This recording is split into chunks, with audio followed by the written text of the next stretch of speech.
네, 반갑습니다. 오늘 이제 육조단경 130쪽입니다. 130쪽에 이것도 아주 육조단경에서 상당히 유명한 잘 알려진 이런 말씀이고 육조단경의 핵심적인 가르침 가운데 하나입니다.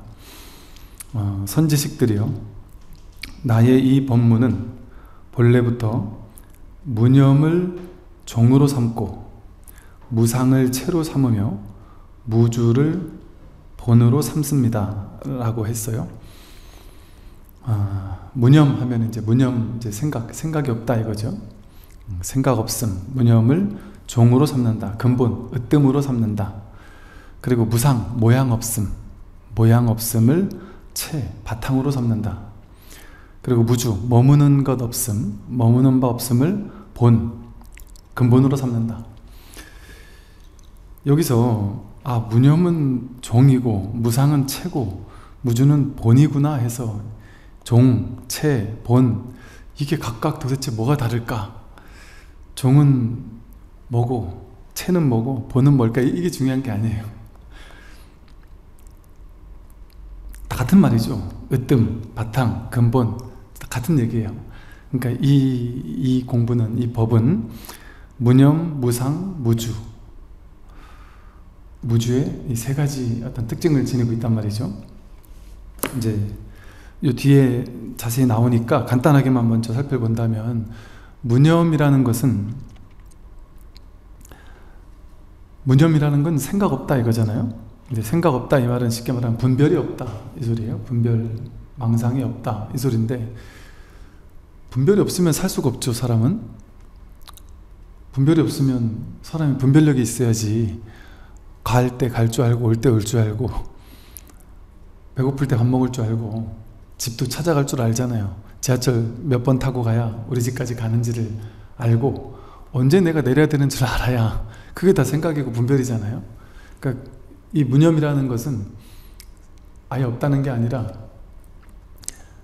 이게 이제 불교에서 되게 중요한 거죠. 중도적인 이야기인데, 무념이라는 것을 우리가 잘 알아야 되는 게, 제가 몇 번이고 누누이 말하지만 여전히 좀 헷갈리는 사람들이 있는 것이, 무념은 생각이 없다 그것이 아니라, 생각 없으면 사람 못 살아요. 바보죠. 그냥 얘도 생각 없잖아요. 이 무념은 생각을 하되 생각하는 바가 없다 이 소리예요. 그 말은 생각하되 생각에 머물러 집착하지 않는다. 생각의 실체를 분명히 깨달아서 생각이 실질적이거나 실체적이거나 어떤 실체적인 무언가가 아니다라는 사실을 아는 거죠. 그러니까 인연 따라 일어났다가 인연 따라 사라질 뿐이라는 것을 깨닫는 거죠. 그렇게 되면 생각을 다 필요할 때 쓸 수 있어요. 생각은 일어날 때 충분히 일어난단 말이에요. 분별은 저절로, 왜냐하면 이 현실 세계를 살아가는 데 있어서는 생각을 안 쓸 수가 없습니다. 그리고 실제 우리 마음 공부를 하는 사람도 이게 무념 이러니까, 직장 가가지고 무념하고 있으면은 큰일 나죠. 잘립니다. 회사에서 일하라고 하는데 저는 생각이 없습니다. 그럼 나가야 되죠.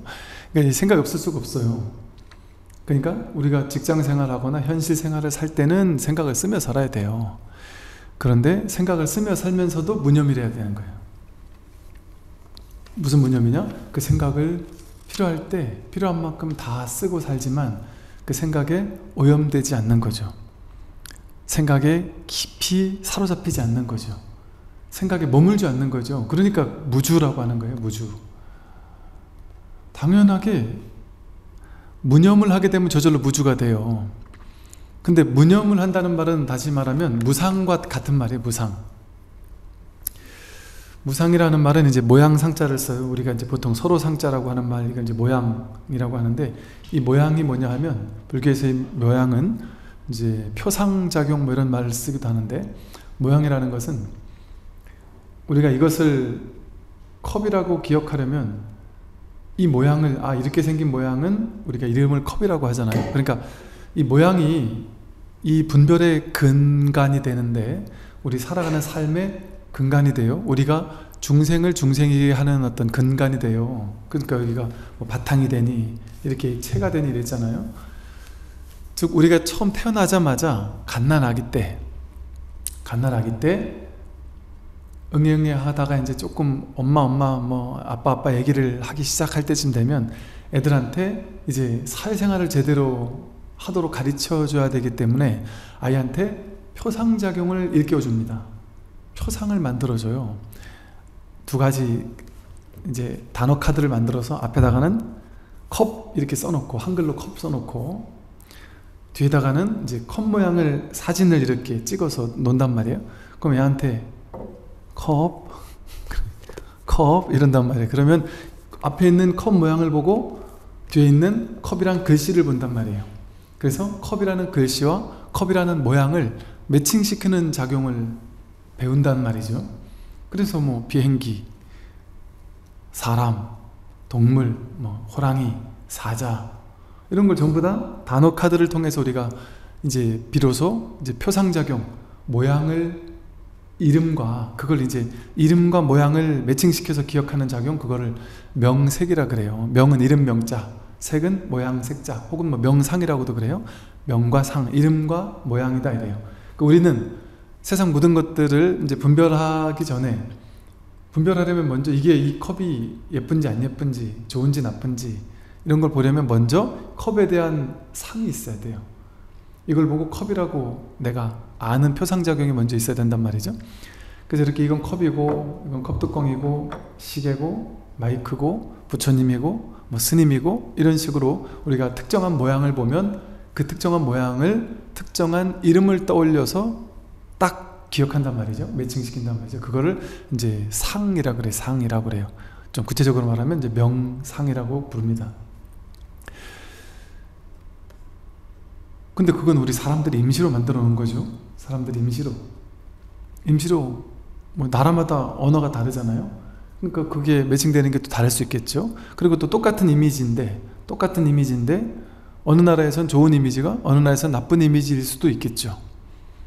이 나라에서는 뭐 까치가 울면, 어디서는 아니 뭐 까마귀가 울면 어느 나라에서는 뭐 재수가 없다 이럴 수도 있고, 또 어느 나라에는 아주 기분 좋은 소식이라고 얘기할 수도 있을 것이고, 여러 이제 각 지역 문화, 나라마다 뭐 풍습과 문화 이런 게 다 다르잖아요. 그러니까 똑같은 표상을 보고 그걸 좋게 보기도 하고 나쁘게 보기도 한단 말이에요. 그러니까 이 상이라는 것은 우리가 편의상 다 같이 그냥 약속한 거에 불과한 거예요. 이걸 그냥 이런 모양은 이렇게 이름 붙이자라고. 그리고 문화나 전통에 따라 특정한 모양은 좋게 기억되어 있는 것도 있고 안 좋게 기억되어 있는 문화도 있을 수 있단 말이죠. 우리나라는 요즘에는 남녀가 완전히 이렇게 평등하잖아요. 그러니까 남녀 이러면 남자와 여자 평등 이게 딱 돼 있잖아요. 인도 같으면 여자는 거의 남자의 완전히 그냥 종속된 그런 정도, 완전히 여성의 어떤 인권이란가 이런 것들은 아주 바다일 것 같았어요. 그래서 근데 뭐 불과 몇십 년 전만 해도 남편이 죽으면 살아있는 아내를 같이 태워 죽게 하는, 죽었을 때 그 여자는 아주 신으로 추앙받는, 남편을 따라 죽었다, 아주 위대한 여인이다 이렇게 신으로 추앙받기도 하고 그랬었거든요. 그리고 딸을 낳으면 인도는 막 부모님들이 죽을라 그래요. 괴로워해요. 막 내다 버리고 싶어 하고. 왜 그러냐면 딸을 낳으면 집안 거들린다는 거예요. 왜?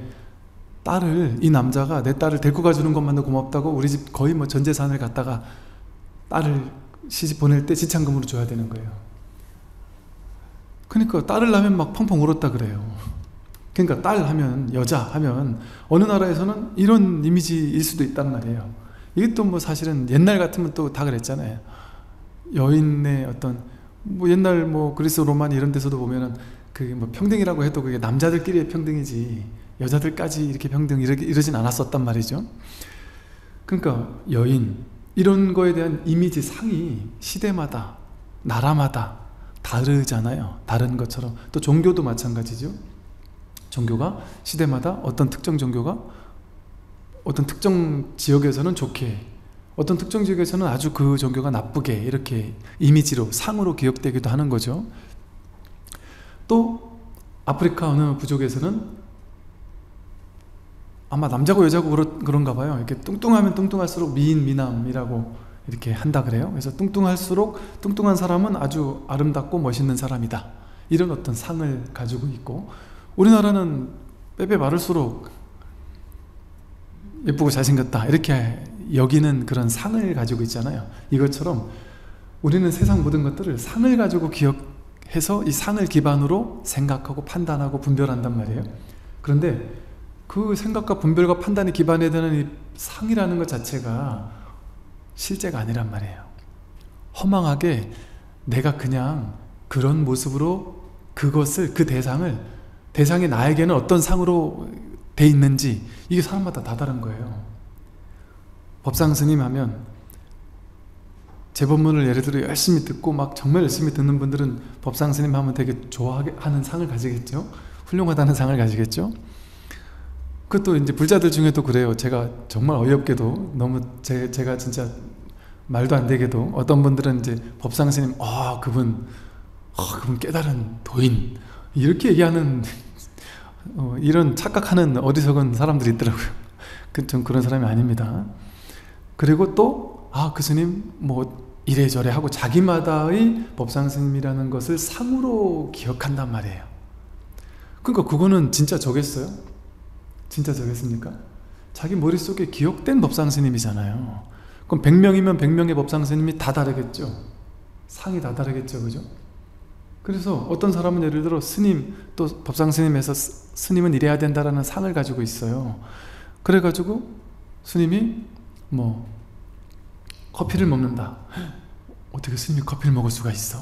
스님은 고고하게 풀 한 포기 먹고 녹차 한 잔 마시고 TV도 안 보는 줄 알아요. 그냥 늘 아무것도 없을 땐 가만히 앉아서 좌선하고 앉았고, 스마트폰을 보면 깜짝 놀래요. 스님도 스마트폰을 보시나? 그런 사람도 있을 수 있단 말이죠. 이렇게 상을. 그러니까 우리는 저마다 자기가 모든 이미지에 전부 다 상을 지니고 있어요. 저마다. 근데 그 상이, 모든 대상이 전부 다 다르겠죠. 상이 다 달라요. 저에 대한 상도 지금 모두가 다 다르잖아요. 그래서 제가 어떤 특정한 약간 좀 격식을 깨는 어떤 일반적인 스님들이 하지 않을 만한 특정한 어떤 행동을 딱 보였다.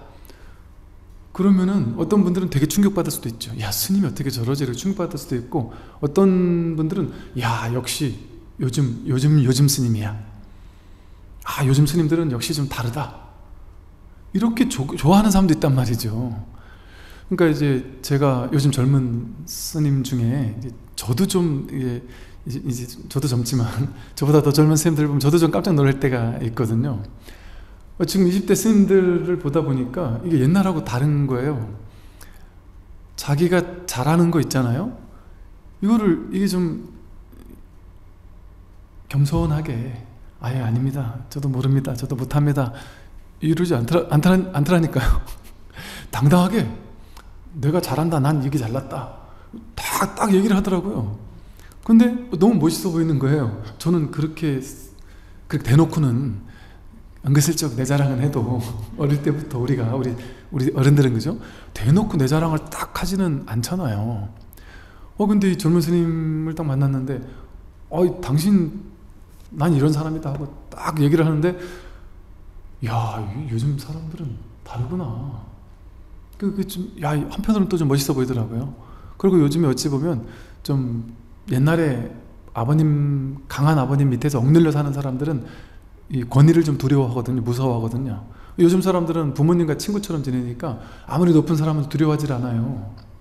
그러니까 그런 사람을 만나 보니까 아무리 뭐 높은 사람 이런 거 소용없어요. 그냥 자기 할 말 다 하고. 그게 이게 너무 또 멋있더라고요, 한편으로. 우리는 그렇게 못 살아봤는데. 그러면 그걸 보고, 스님이 좀 겸손한 맛이 있어야지, 스님이 자기가 잘났다고 이렇게 얘기한다, 이렇게 얘기하면 되겠냔 말이죠. 그것도 자기 생각 아니냔 말이에요. 자기 생각 아니겠어요? 똑부러지게 할 말은 딱 하고, 기는 기다 아니면 아니다, 이런 게 날 수도 있단 말이죠. 또 그게 아닐 수도 있고. 그러니까 그래서 옳고 그른 건 없는 거예요. 근데 우리는 저마다 이런 대상만 모양을 지니고 있는 게 아니고요, 스님에 대한 모양을 머릿속에 이미지로 그려놔요. 산을 그려놔요. 스님은 이래야 돼, 교수님들은 이래야 돼, 또 뭐 선생님은 이래야 돼, 이런 나름대로의 상을 다 가지고 있잖아요. 그래 놓고서 그 상에 맞지 않는다고 해서 상대방을 미워하고 싫어하고 시기 질투하거나 이럴 수도 있단 말이죠. 그건 다 자기가 머릿속에서 만들어 놓은 상이에요. 보수, 진보라는 이름에 보수는 이런 상, 진보는 이런 이미지를 자기마다 가지고 있겠죠. 사람마다 보수와 진보에 대한 이미지는 다 다르겠죠. 어떤 사람은 보수를 되게 좋아하는 너무 좋은 이미지고, 어떤 사람은 보수를 너무 싫어하면서 진보를 좋아하는 이미지일 수 있겠죠. 두 사람이 만나면 똑같은 얘기를 하고 있는데 전혀 평행성을 긋겠죠. 똑같은 정치인을 얘기하는데 이 사람은 너무 좋아하고 이 사람은 너무 싫어할 수 있겠죠. 왜? 똑같은 사람을 얘기하는데도 전혀 극과 극의 평가를 한단 말이에요. 왜 그럴까요? 상이 다르기 때문에. 저마다 머릿속에 그 대상에 대한 이미지가 사람마다 다 다르기 때문에. 근데 이건 이런 대상만 그런 게 아니라 그랬어요. 사랑의 이미지가 다 달라요, 사람마다. 어떤 사람은 사랑하면 막 20대 때 아름다운 막 가슴 설레는, 가슴 뛰는 그런 사랑을 생각하는 사람도 있고, 어떤 사람은 사랑하면 부모님이 자식을 따뜻하게 아껴준 그런 사랑을 생각하는 사람도 있고, 또 어떤 할머님은요, 사랑하면 아주 그냥 사시나무 떨듯이 막 그냥 사랑 같은 말도 안 되는 소리, 쓸데없는 소리 하지 말라고. 사랑이 어딨냐고, 세상에. 그런 낭만적인 할아버지는 없다. 그런 놈들은 없다, 세상에. 그게 다 자기 머릿속 이미지다. 그렇게 얘기하는 분도 계실 수 있단 말이에요. 확 내가 된통 사랑에 당하고 나면 사랑도 다 쓸데없다, 이렇게 생각할 수도 있단 말이죠. 그러니까 즉, 이 어떤 뭐 정신적인 이미지 있잖아요. 꼭 이런 모양이 없는 어떤 정신적인 이름들, 질투, 뭐 사랑, 미움, 뭐 이런 성공, 가난, 이런 이미지 있잖아요. 그것도 자기마다의 사양이 다 달라요. 나 성공했어 이런단 말이에요. 근데 자기 머릿속에서 성공은, 자기는 때거리도 없이 살았기 때문에 내 머릿속에서 성공은 내가 전 재산 1억만 벌 수 있으면 나는 성공했다라고 생각하는 사람은 1억을 딱 벌었기 때문에 엄청 뿌듯한 마음으로 성공했어 한단 말이죠. 옆에 있는 친구가 성공했다고 하도 그러길래, 너 얼마나 벌었길래 성공했어? 1억, 내가 지금 통장에 1억 있다. 이 친구는 어이가 없을 수도 있죠. 나는 지금 한 100억 있는데. 상이 다른 거죠, 완전히. 부자라는 그 말, 부자라는 이미지에 대한 상이 완전 다른 거예요. 그러니까 지금 우리가요, 이 세상이 이렇게 잘 유지되는 게 신기한 거예요. TV에서 뉴스 하나가 나와도 그 뉴스에 대해서 사람이 백이면 백 전부 다 다른 해석을 해요. 무슨 증시가 오른다 내린다, 무슨 금리가 오른다 내린다, 이거 하나 가지고 사람마다 다 다른 판단을 한다니까요. 자기를 기준으로 나에게 도움이 되느냐 안 되느냐 이런 걸 또 판단하고 하잖아요. 그러니까 그 똑같은 말, 개념, 언어가 사람마다 다 다른 이미지로 기억돼 있어요. 저를 보고서 어떤 기독교 서점에 있는 주인분이 저를 보고 너무 불쌍한 표정을, 측은한 표정을 지면서 첫 마디가 그거였다니까요. 책을 가지고 골라가지고 이렇게 계산일수 했더니, 근데 그게 제가 기분 나쁘지가 않았어요. 정말 진심으로 하는 말인 것 같아서 저를 너무 불쌍해한 표정으로 보면서 어쩌다 이렇게 되셨어요. 그 말을 듣고 저도 사실 그때 되게 놀랐어요. 이렇게 생각하는 사람도 있을 수 있구나. 그 스님이라는 상이 그분에게는 그렇게 이렇게 이미지가 돼 있을 수도 있겠죠, 그죠? 그리고 또 제가 처음 출가할 때만 해도 그 당시 이런 말 해도 되나? 그 당시 일부, 아주 극소수의, 지금은 다 나갔겠죠. 그 당시 IMF형 스님이 일부 있었다 그랬는 말도 들렸었어요. 그러니까 너무 힘드니까, 사는 게 너무 힘드니까 이제 도저히 안 되겠다 해가 출가하신 분, IMF형 스님이다, 나쁜 거 아니에요. 왜? 사람은 왜 출가하겠어요? 괴로움을 딱 직면할 때, 이 괴로움에서 벗어나야 되겠다라는 뭔가 정신적인 딱 전환이 있을 때, 그때 출가하거든요. 그게 출가 정신이에요. 그걸 얕잡아 볼 일이 아니란 말이에요. 어쨌든 이와 같이 우리는 머릿속에 저마다 이 세상 모든 것에 대한, 낱낱의 모든 것에 대한 자기만의 상, 모양, 이미지를 붙잡고 사는 거예요. 그러니까 여러분은 세상을 있는 그대로 못 본다니까요. 자기 상으로 해석해서 보지. 멀쩡한 한 사람을 보고 나서 첫인상을 딱 보고 여러분 판단 다 하죠. 아, 저 사람 재수없게 생겼어. 믿음이 안 가. 느끼해. 아, 저런 놈들이 사기 잘 쳐. 예를 들어. 온갖 자기마다의 상을 가지고 그 사람을 본단 말이에요. 첫인상만 가지고도 판단한단 말이에요. 또 하루 이틀 지나 같이 살아보고 나면 또 판단이 달라지고, 사람마다 다 판단이 다 달라져요. 제가 맨날 그 얘기를 하잖아요. 여러분들이 남편과 자식을 데리고 산다.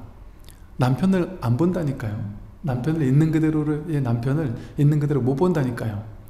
내 머릿속에 내 상으로 기억된, 내가 이 남편과의 삶 속에서 강렬했던 어떤 특정한 상들, 모양들이 사진 찍혀 있잖아요.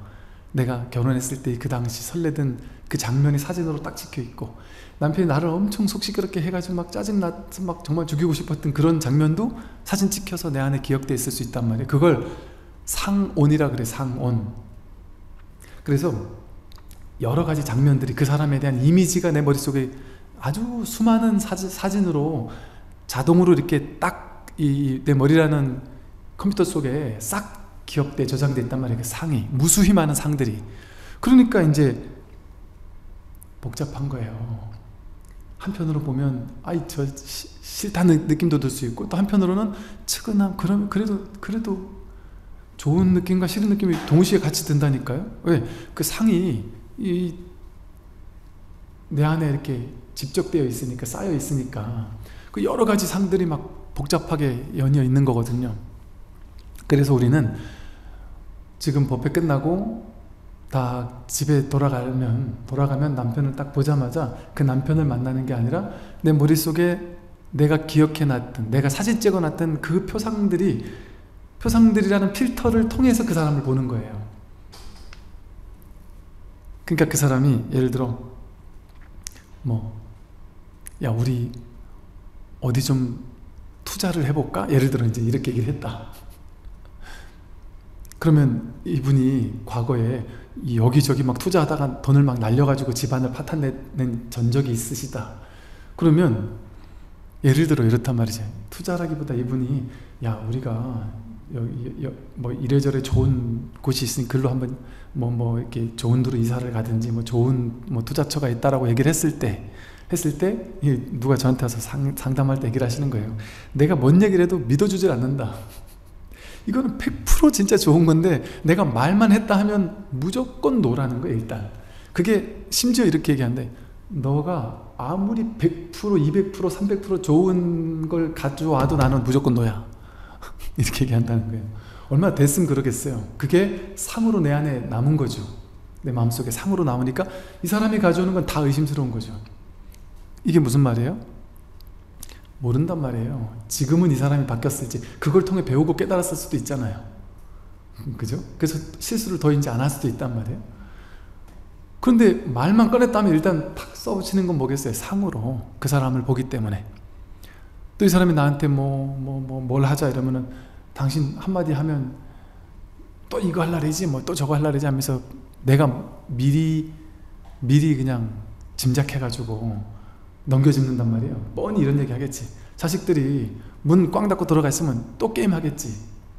표상작용이 게임 맨날 하고 앉아있는 걸 보니까. 그러니까 그런 식으로 자기 머릿속에 표상작용으로 이렇게 기억되어 온 세상을 살고 있어요. 전부 다. 그래서 모든 중생들은 실제 진짜 삶을 안 살아요. 실제 삶을 안 살고 진실된 삶을 살지 못해요. 머릿속에 상으로 기억된 허망한 허상의 망상의 세계를 사는 거예요. 우리 모두가. 진짜 남편을 못 만나고 진짜 자식을 못 만난다니까요. 불쌍하게, 안타깝게도 진짜 어머니 아버지를 못 만난다니까요. 모든 회사 사람들을 만날 때 내 머릿속에 이미지 상으로 그 사람을 만나요. 그게 좋은 상이든 나쁜 상이든 상관없이 저마다 자기 마음속에 필터로 기억되는 걸 만나는 거예요. 그러니까 이게 트라우마라고 하죠. 옛날에 어떤 트라우마처럼 이 상이 강력하게 상처 막 강력하게 어떤 남아가지고 이게 이제 내 인생에 어떤 장애를 가져올 때쯤 되면 이걸 이제 업장이라고도 하고 트라우마라고도 한단 말이에요. 그러니까 어떤 큰 상처가 있는 사람은 좀처럼 치유가 안 돼요. 사람들 많은 곳에 못 가는 사람들 있잖아요. 그 사람들 많은 곳에 이렇게 서 있지도 못해요. 막 초조해가지고 불안해가지고. 비행기 타면 막 장애, 공황장애 같은 오는 사람들 있잖아요. 그런 사람들 비행기 못 탄다니까요. 지금 진짜 못하는지는 알 수 없는데 옛날에 내가 못 탔던 그 상을 쥐고 있으면 지금 사실은 다 나았어도 그 상황이 되면 똑같이 그 상황이 벌어지기가 쉽습니다. 왜? 마음에서 만드는 거기 때문에 그래요. 마음에서 만들어내는 거기 때문에. 제가 놀라운 경험을 옛날에 했다니까요. 제가 침을 못 맞았어요. 어릴 때 할머니가 워낙 침을 놓는 분이라서 침을 맨날 놓으니까 너무 무서워서 침만 놓는다면 도망갔던 기억이 나요. 그러니까 제가 침 놓는 걸 되게 무서워했었던 것 같아요. 어렸을 때. 근데 이제 내 출가하고 나서 이렇게 뭐 부득이하게 이렇게 뭐 침 맞을 일이 있어가지고 몇 번 침 맞으러 갔었어요. 근데 그때는 이제는 뭐 그 어릴 때 기억이니까 그런 건 다 잊고 뭐 침 맞는 게 뭐 별 거겠나 하고 맞았더니 별로 안 아프더라고. 그래서 몇 번 맞아 보니까 이제 침 맞는 게 안 아픈 게 아니라 시원하대요. 희한하대요. 침 맞는 게 시원하더라고요. 뭐 맞고 나니까 시원해서 이제는 이렇게 얇게 침 놔주는 데는 안 가게 되더라고요. 세게 침 놔주는데 오히려 가게 되더란 말이죠. 그래서 그날도 그냥 평소처럼 가가지고 이제 침을 맞았어요. 침을 맞았는데 그날 맨날 똑같이 침 맞다가 너무 시원하게 침 맞다가 그날 침을 맞다가 문득 한 생각 어릴 때 할머니가 나를 침을 막 아버지 어머니가 붙잡아가지고 막 침을 놓던 그 기억이 떠오르면서 너무 그때 충격적이어가지고 막 그 장면이 살짝 떠올랐어요. 그 장면이 떠오르고 나서 이분이 침을 놓고 있는데 갑자기 몸에 막 식은땀이 나는 거예요. 그날 갑자기 그 상을 떠올리는 것만으로도 지금 이 몸이 반응을 한단 말이에요. 그때 당시의 기억이 탁 떠오를 수도 있단 말이죠. 이거와 비슷하게 우리는 이게 이제 이런 특정한 상이면 상관이 없는데 제가 이 말을 이렇게 길게 한 이유가 뭐겠습니까? 우리는 이 세상 모든 것을 바라볼 때 자기만의 상을 가지고 자기만이 가지고 있는 유일한 나만이 가지고 있는 내 필터를 가지고 이 세상 모든 것을 걸러서 보는 거예요. 왜곡해서 보는 색안경을 통해서 걸러서 본단 말이에요. 그러니까 사실은 남들과 대화가 되는 게 신기한 거예요. 되는 게 신기한 거죠. 그나마 우리가 사람들이 성격이 그래도 좋으니까 좀 나와 생각이 틀려도 틀린 사람도 있는갑다 하고 어느 정도 이렇게 받아들이니까 사는 거지. 근데 속으로 저 사람은 진짜 난 이해를 못하겠어 하는 사람들 많잖아요. 그 사람은 어떨까요? 내가 도저히 이해를 못하겠을 수 있어요. 그리고 그 사람은 그 사람이 살아온 삶에서 장면을 찍어 놓은 거예요. 상을 찍어 놓은 거예요. 사진을 찍어 놨단 말이에요. 그게 업식이라 그래요. 업장이라고도 그러고. 업이라는 삶의 경험이 의식으로 자리 잡았단 말이에요. 그러니까 이런 건 나쁜 거, 저런 건 좋은 거, 불교는 좋은 거, 뭐 타종교는 안 좋은 거라든지, 아니면 이렇게 생긴 사람은 사기를 잘 친다 라든지, 내 남편은 이런 점은 좋은데 저런 점은 나쁘다라든지, 뭐 이런 식의 상을 가지고 이 세상 모든 걸 그렇게 본단 말이죠. 세상 전체를. 그러니까 우리는 한 번도 있는 그대로를 있는 그대로 본 적이 없습니다. 불교의 핵심이 사성제고, 사성제의 실천의 핵심이 팔정도죠. 팔정도의 첫 번째면서 전체를 아우르는 핵심이 정견입니다. 정견은 좀 쉽게 말하면 있는 그대로를 있는 그대로 보는 거예요. 그거는 상으로 걸러서 보지 않는 거예요. 상이라는 기본 데이터, 이 표상작용이라는 데이터를 가지고 걸러서 보지 않는 것, 그게 정견하는 거예요. 제가 대학교 다닐 때 무슨 뭐 회장 선거를 나갈 때 그 모토를 그렇게 했던 기억이 나요.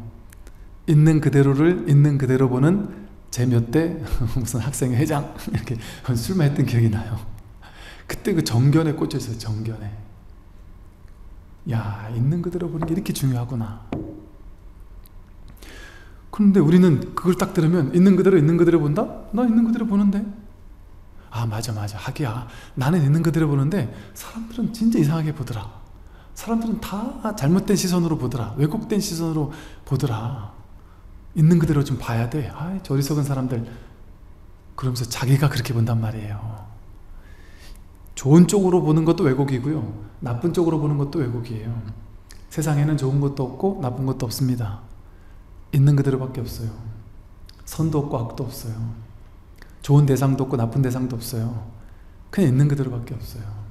아무런 판단 분별을 할 수가 없습니다. 근데 이 상으로, 표상을 가지고 보게 되면 이제 나다 하는 상이 생기고 또 너다 하는 상이 생기고 좋은 거 나쁜 거라는 상이 생기고, 그러니까 이 두 가지를 서로 비교 분별해서 그 대상을 파악해서 알려고 해요. 그게 분별심이에요.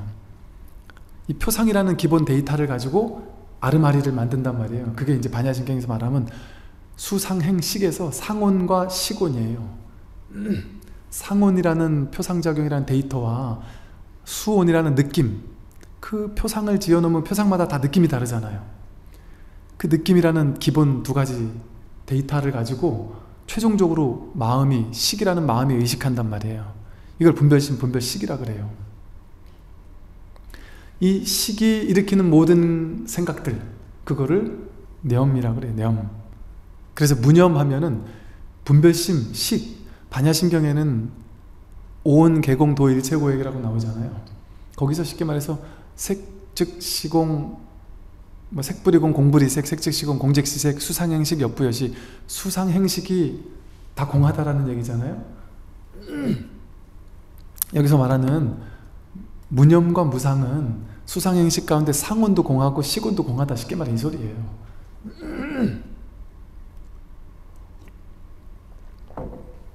물론 교리적으로 들어가면 약간씩 다른 게 있다 이럴 수 있겠지만, 그래서 이렇게 저마다의 상을 가지고 세상을 바라보면서 분별을 하는데, 또 분별도 마찬가지예요. 저마다 다른 분별을 해요. 똑같은 대상에 표상도 다르지만 표상에 대해서 분별이 또 다 달라요. 그걸 바라보는 자기만의 분별 의식이 다 다르단 말이에요. 어떤 사람은 A라는 사람을 좋아하고 어떤 사람을 싫어하고, 어떤 사람은 어떤 특정한 이념이나 사상을 좋아하고 어떤 사람은 싫어하고, 어떤 사람은 저 사람 사기꾼이라고 하고 어떤 사람은 열렬한 신자가 되기도 한단 말이에요. 이단 종교에 그러기도 하잖아요. 그와 같이 상에 우리는 얽매여서 사는 존재들이고, 또 이 분별심에 얽매여 사는 존재란 말이죠. 그래서 이 육조단경에서 하는 말은, 그러니까 이 무상이라는 말, 상에 얽매여서는 안 된다라는 말을 대표적으로 하고 있는 경전이 금강경이에요. 아상, 인상, 중생상, 수자상을 타파해라. 상을 깨는 가르침을 설하는 게 금강경이죠. 그리고 이제 나머지 경전들은 대부분이 이제 식을 깨는 무념을 얘기하는 거죠. 그래서 여기서는 이제 무념을 종으로 하고 무상을 채로 하고 무주를 본으로 한다 그랬는데, 이렇게 무상과 무념을 실천한다면 어떤 상에도 걸림없고 어떤 생각도 일으키더라도 거기 끌려가지 않는다면, 무상과 무념을 실천하게 된다면 저절로 무주가 돼요. 머무르지 않게 되죠. 집착하지 않게 된단 말이에요. 머물러 집착하지 않는다. 그냥 흘러갈 뿐이에요. 재행무상으로. 어디도 머물 게 없어요. 머물러서 집착할 만한 게 아무것도 없습니다.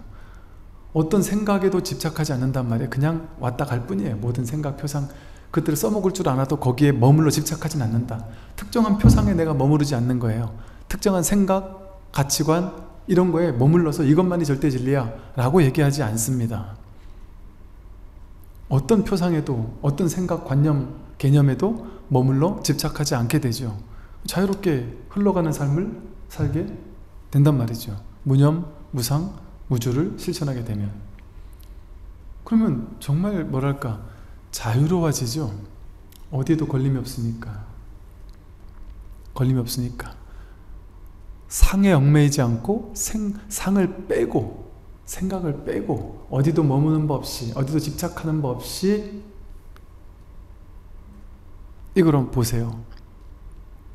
무념, 무상, 무주로 이걸 보면 뭐죠? 컵이라고 하면 벌써 상이잖아요, 그죠?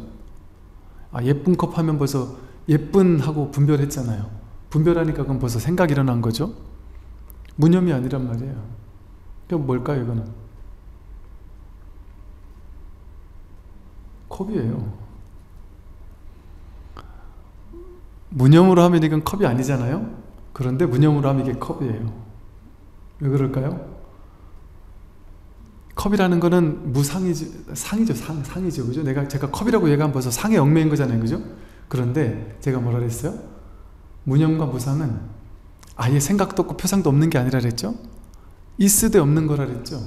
있으되 거기 걸리지 않고 머무는 법 없이 마음을 내는 거라 그랬잖아요.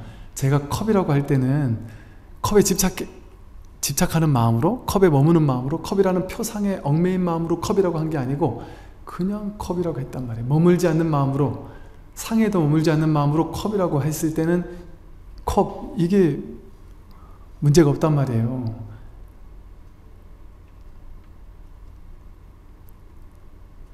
그래서 무념, 무상, 무주로 바라보면 볼 때, 들을 때 어떤 상도 개입시키지 않고 어떤 생각도 개입시키지 않고 이 소리는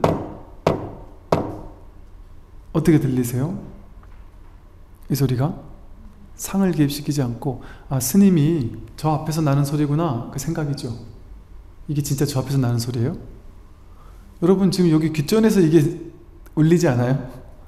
그럼 이게 저 앞에서 나는 소리는 일단 생각이죠. 위치를 이렇게 생각으로 이렇게 분별한 거잖아요. 생각 개입시키지 말고 저 앞에 있는 스님이 컵을 두들기는 소리가 여기까지 들리는구나. 이거 다 생각이죠. 그죠?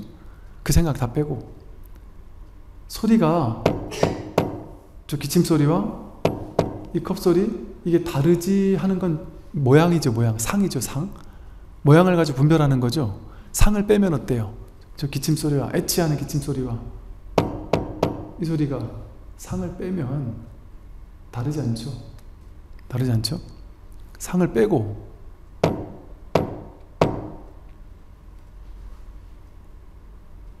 상을 빼고 들어보세요.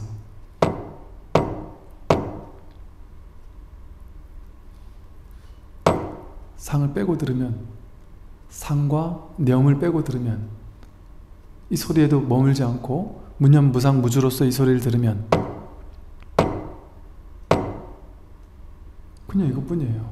아무 해석할 필요 없는, 분별할 것 없는, 그냥 이게 진짜로 살아있는 거잖아요. 진짜잖아요. 진짜. 이건 진짜죠. 상 아니죠. 이걸 가지고 어떤 소리 저런 소리 저 스님이 하는 소리 나는 저 소리를 귀로 듣고 있어. 저 소리는 밖에 있고 나는 내가 지금 귀로 들었어. 이거 다 생각이란 말이에요. 이게 중요한 말이에요. 여러분 이 소리가 저 앞에서 들리는 소리를 내가 여기서 들었어. 이거 생각이에요. 실제 그런 경험이 일어나지 않아요. 지금 여기서 실제 일어나는 일은 저 소리를 내가 듣고 있어가 일어나지 않아요. 그냥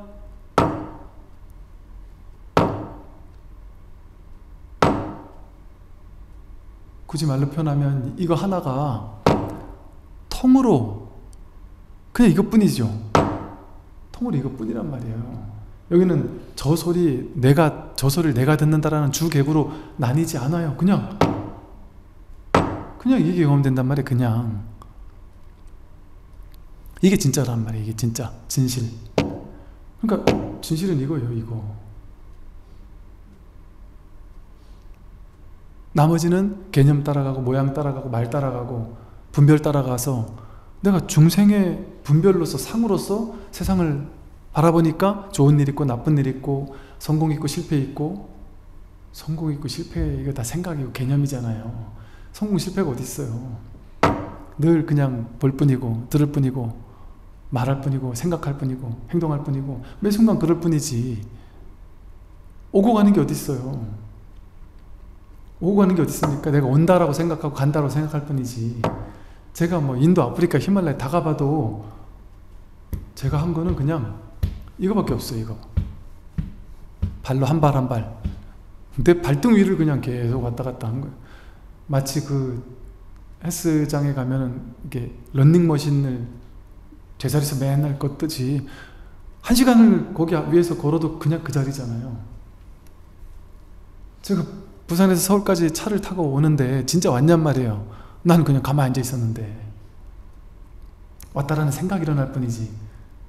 그러니까 어떤 사람에게 서울에서 부산까지 왔다 가는 건 엄청 먼 거리, 어떤 사람에게 서울 부산까지는 동네 같을 수도 있어요. 제가 미국에 갔을 때 보니까 워싱턴, 뉴욕, 보스턴 그냥 요쪽은 그냥 동네더라고요. 동네. 한국에 오니까 이렇게 먼 거리가. 그러니까 자기 한 생각일 수 있단 말이에요. 한 생각. 한 생각에 따라 달라지잖아요. 달라지잖아요. 그럼 그게 진실이란 말이에요. 서울 부산이 멀어라는 게 진실이란 말이에요. 자기 생각이지. 이런 방식으로 우리는 삶의 모든 것을 개념 짓고 분별하고 헤아리고 판단하고 이해해서 그거를 진짜 삶이라고, 그 가짜 삶을 진짜 삶이라고 착각하며 그 삶 속에 사는 거예요. 그 삶은 어떤 삶일까요? 내가 생각, 개념, 분별로 만들어 놓은 환상의 세계, 내가 만든 메타버스의 세계예요. 요즘에 그 메타버스 맞죠, 이름이? 메타버스라 해가지고 이렇게 가상 공간에서 막 사람 캐릭터도 만들고 옷도 입고 빌딩도 짓고 땅도 사고 뭐 이러면서 거기서 뭘 한대요. 그래가지고 누가 저한테 스님도 이제 유튜브는 이제 좀 있으면 환불 갑니다. 메타버스에서 절을 짓고 메타버스에서 스님 캐릭터를 만들어서 거기다가 절을 하나 지셔야 돼요. 그러길래 거기다 절을 져요? 그랬더니 거기다가 절을 짓는 또 방법이 있대요. 그러려면 땅을 사야 된대요. 지금 땅이 싸니까 쌀 때 사야 된다는 거예요. 그게 뭔 말인지를 모르겠는 거예요, 도대체. 그래서 제가 깔아가지고 제페토인가? 그 네이버에서 하는? 잠깐 한번 들어가 봤는데 아따 이거 참 제가 이게 두뇌 그런지 빨리 확 안 와닿는 거예요. 뭐가 이게 복잡해요. 근데 요즘 젊은 친구들은 막 그걸 한다는 거예요. 그리고 앞으로 미래는 거기에서 실제 돈도 벌고 그 가상세계에서 뭘 다 한다는 거예요. 왜 사람들이 자꾸 그 짓을 할까요? 그 메타버스라는 가상세계가 지금 이 현실세계와 똑같아요. 이게 그거라니까요. 지금 이게 진짜 이건 현실이니까 자기는 가상세계 들어가서 뭔가 위로받고 안심받고 돈도 벌고 하고 싶은 거잖아요. 이게 가상세계라니까요. 지금 내가 만든 가상세계, 굳이 네이버에서 만든 거에 들어가가지고 무슨 땅도 사고 이럴 필요가 없어요. 내가 지금 자기 가상세계를 전부 다 자기 혼자만 자기가 만들어 놓고 자기 혼자 그 속에서 자기 혼자 사는 거예요. 남들은 지금 저마다 자기가 만든 상으로 만든 다른 가상세계를 저마다 살고 있거든요. 그래서 우리는 같은 세계를 다 같이 들어서 살고 있다고 생각하잖아요. 아니라니까요. 다 각자 자기만의 세계를 살고 있어요. 자기가 만든 세계. 그러니까 하나의 지구에 모든 사람이 70억 인구가 사는 게 아니에요. 전부 다 자기가 만들어놓은 실제하지도 않는 허망한 허상으로 만들어진 거짓 세계, 가짜 세계. 나는 가난해, 거짓이라니까요. 나는 부자야, 거짓이라니까요. 나는 잘생겼어, 거짓이라니까요. 제 도반 스님 중에 이렇게 산적 비슷하게 생긴, 좀 좋게 말하면 그 중국의 그 무슨 뭐라 그러죠? 그 포대 화상 같이 생긴 스님이 계세요. 그 스님이랑 이제 중국 성지순례를 그 스님이 갔다 갔었는데 중국에 가서 이 스님이 막 업이 됐어요. 중국 사람들한테 어느 날 막 신이 나셔가지고 막 여기저기서 차 사러 오고 여기저기 막 찻집에 다니고 막 이러더니 이제 버스로 올라와셔가지고 얼굴이 막 환해지셔가지고 되게 재밌는 분이신데 우스개로 그러시는 거예요. 이야, 내가 인제 봤더니 난 중국 가서 살아야 되겠어. 한국에서는 내가 안 먹히잖아? 근데 중국에서는 이게 먹히는 얼굴이야. 내가 포대화상 닮았다고 다들 너무 좋아한다고. 그러면서 이 사람들이 너무 가는 곳마다 좋아한대요. 내가 못났다, 그게 진짜냔 말이에요. 시대에 따라 다르다고요. 보는 사람에 따라 다르다고요. 그러니까 저마다 이 세상에 있는 이 많은 사람들이 다 자기 짝 찾아가죠.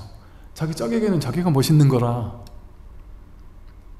그러니까 내가 봤을 때 잘났다 못났다 이게 진짜냔 말이에요. 자기에 대한 판단이 진짜 옳았냔 말이에요. 내가 잘났는지 못났는지, 나는 인생 실패한 거 진짜냔 말이에요. 하물며 너무 자기가 잘난 줄 알고 사는 사람은 내가 잘났다는 게 진짜냔 말이에요. 잘난 것도 없고 못난 것도 없다고요. 옳은 것도 없고 그런 것도 없습니다. 올바른 거 그런 거? 그런 거 올바른 거 그런 게 진짜 있을까요? 물론 최대한 지금 현실에서 내가 할 수 있는 올바른 삶을 살아야죠. 정의로운 삶을 살아야죠. 근데 그게 정해져 있냔 말이에요. 진짜 절대 진실로 정해진 게 있냔 말이죠. 없습니다. 다 개념이 만들어낸 거예요. 선악이라는 것도 개념이 만들어냈어요. 이 나라에서는 선인 게 저 나라에서는 악일 수 있죠. 당연히. 뭐 울지문덕 영계소문, 중국에서는 자기 나라 사람들을 막 30만씩 그냥 죽여버린 적군의 수장이잖아요. 이처럼 우리는 자기가 만든 이렇게 상으로서 또 염으로서, 그러니까 생각과 모양으로서, 좀 더 이제 풍성하게 얘기한다면 수상행식으로서, 수상행식이 진짜 난 줄 알고 수상행식으로 만든 거짓된 허망한 세계, 가상세계, 자기가 만든 이 메타버스의 가상세계에서 이 가상 캐릭터를 꾸미고 있는 거거든요. 옷을 사 입고 집을 사고 차를 사고 하면서 이 가상 캐릭터를 꾸면서 여기 만족하는 거예요. 남들이 야 예쁘다 이러면 진짜 내가 예쁜 줄 아는 거예요. 나는 이 캐릭터 하나가 내가 아니라 이 가상세계 전체가 다 내가 만든 건데, 가상세계 전체가 난데, 내가 만든 조물주가, 내가 만든 한 존재가 내가 만든 요 캐릭터를 칭찬하면 자기 칭찬하는 줄 알고 좋아서 막 신나하면서, 또 비난하면은 괴로워서 산단 말이죠. 그게 다 헛것이라니까. 헛것, 허망한 놀이에 사로잡혀 있는 것과 똑같다. 이제 이런 무상과 무념, 무주를 생각하면서 오늘 이제 그 무상, 무주, 무념을 이 육조 스님은 어떻게 설명하고 있는지를 한번 보겠습니다. 무상이란 모습 속에서 모습을 벗어나는 것이며, 무념은 생각 속에서 생각이 없는 것이고, 무주는 사람의 본성입니다. 좀 부연 설명을 했어요. 무상은 상이 없는 거잖아요. 그런데 그냥 모습을 벗어나는 게 아니라 모습 속에서 모습을 벗어나는 거예요. 아, 스님 저는 상을 깼습니다. 그렇다고 해서 이게 책인지도 모르고, 이게 컵인지도 모르고, 이게 먹는 건지 안 먹는지도 모르고, 그러면 안 되죠. 모습을 다, 상을 취하면서도 상을 취하지 않는 거예요. 생각하면서도 생각에 끌려다니지 않는 거죠. 머무는 바 없이 마음을 내는 거죠. 그렇다고 우리가 상을 깬다고 해서 이게 컵인지도 모르고 비행기인지도 모르고 절인지도 모르고 부처님인지도 모르고 그렇게 막 산다는 게 아니에요. 막행막식하고 산다는 게 아닙니다. 다 분별할 줄 알지만 분별의 진실을 안다. 분별의 허망함을 안다. 분별이 진실이 뭔지를 알기 때문에 분별에 끌려다니진 않는다. 내가 분별의 주인이 되어서 분별을 쓸 줄 아는 거죠. 모양도 마찬가지죠. 모양을 다 아는 거예요. 모양을 모르는 게 무상이 아니에요. 무상이면은 아무것도 모르는 깐난애기로 되돌아가야 돼, 우리가. 아무것도 모르는 걸로. 근데 그렇지 않단 말이에요. 모습 속에서 모습을 벗어나는 거예요. 모습을 벗어나서 어디 아무 모양 없는 저 허공으로 사라지는 게 아니란 말이죠. 무상을 공부한다는 것이 그대로 무상, 상이 사라졌는데 상은 그대로 있어요. 상이 그대로 있는 채로 상이 사라지는, 그게 진짜 무상이다. 그래서 무상은 모습 속에서 모습을 벗어나는 것이며,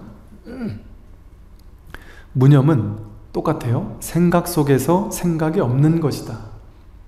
무념은 생각이 아예 없는 게 아니고 생각은 다 하되 분별은 다 하되 분별이 없는 거예요. 없는 거란 말은 분별에 끌려다니지 않는다. 분별에 구속당하지 않는다. 분별에 집착하지 않는다. 분별이 실제가 아닌 것을 안다. 현실에서 써먹기 위해서 이 분별을 써먹긴 하지만, 필요에 따라 이렇게 말하긴 하지만 나는 거기에 끌려다니지 않는다. 예를 들어 지금 우리 회사에서 어떤 특정한 기준을 가지고 야 부자인지 가난한지를, 예를 들어 우리 국가에서 뭐 재난지원금을 주려고 너가 지금 부자인지 아닌지를 판단하려고 한다, 몇십 프로까지 해서. 그럼 그거에 따라서 내가 부자인지 아닌지 말을 해야 되잖아요.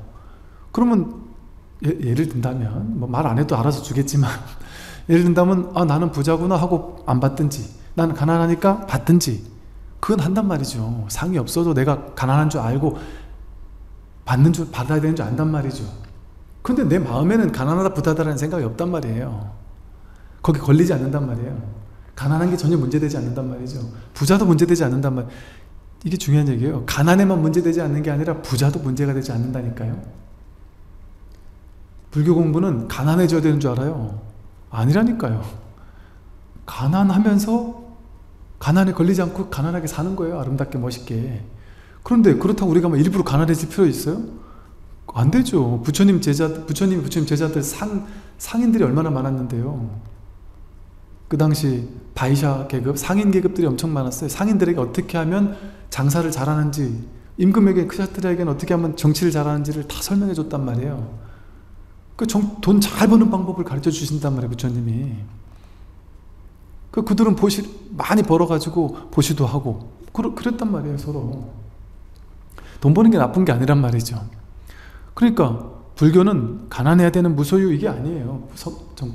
법정 스님이 무소유를 말하신 것은 너무 소유만 사로잡혀 있으니까 균형을 맞춰주기 위해서, 그 소유에 사로잡힌 망상을 깨주기 위해서 무소유를 방편으로 설하신 거예요. 기가 막힌 방편이죠. 그러나 이제 지금은 제가 보니까 너무 불교는 무소유해야지만 돼, 이렇게 생각한단 말이에요, 사람들이. 그러면 돈 있는 사람들은 누구에 구제할 거고, 서울에 있는 사람들은 누구에 구제할 겁니까?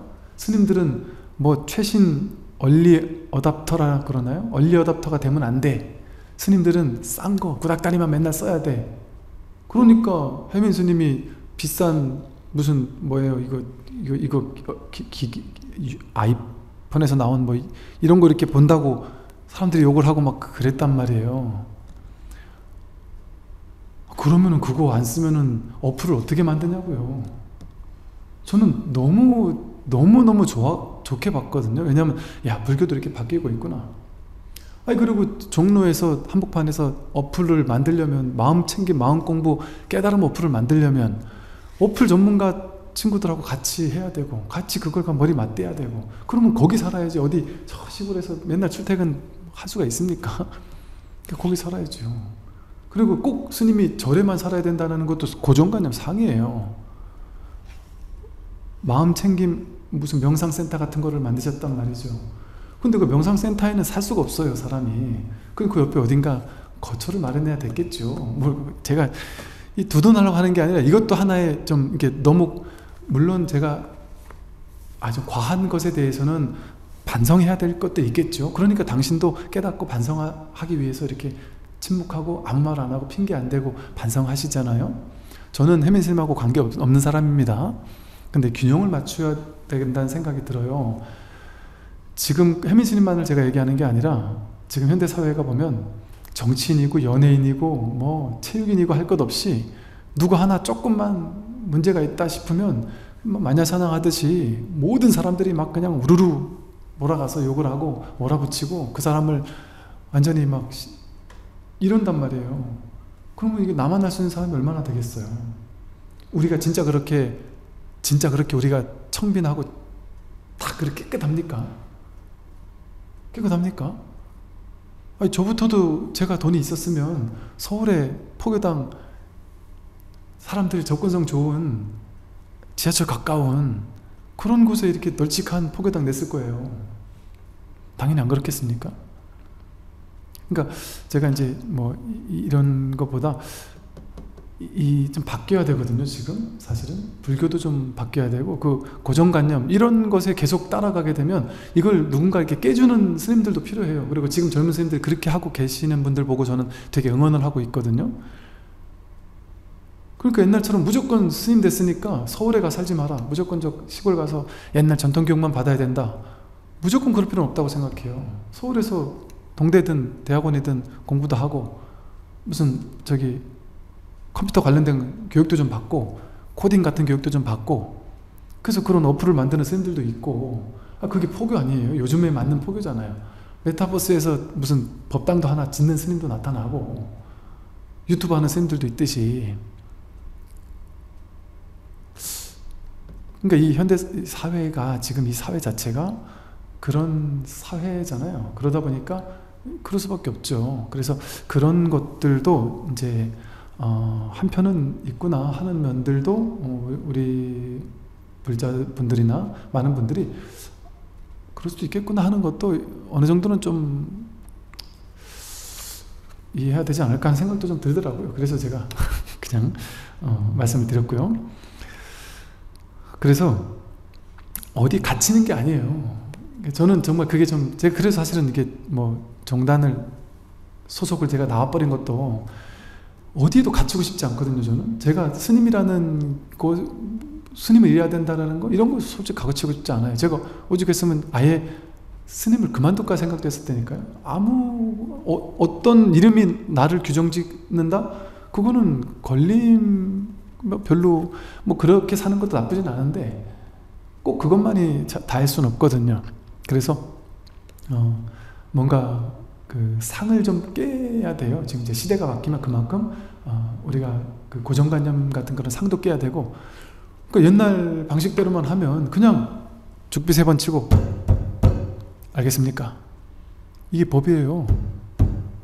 그럼 내려간다니까요. 그냥 개성 한번 노래 한번 부르고 개성으로 연부를 하면서 노래 개성 한번 부르고 이게 법이다. 중국 이러하나 얘기하고 그러고 내려가면은 알아듣겠냔 말이에요. 지금 현대인들이.